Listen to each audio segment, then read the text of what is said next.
হবে। ভারতের আগ্রাসনের বিরুদ্ধে রুখে দাঁড়াবো।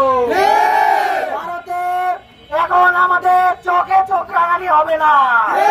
ভারতের আগ্রাসনের বিরুদ্ধে আমরা সকল সোচ্চার আছি এবং ভবিষ্যতেও সোচ্চার থাকবো। এর উপর আক্রমণ করা হয়েছে।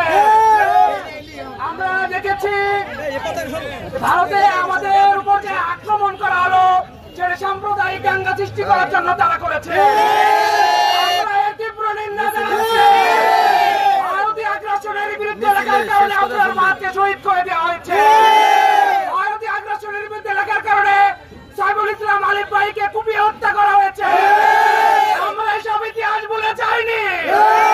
যদি সাম্প্রদায়িক দাঙ্গা সৃষ্টি করার চেষ্টা করা হয়, বাংলাদেশ হিন্দু মুসলিম ঐক্য করে এর তীব্র প্রতিবাদ করে তোলা হবে।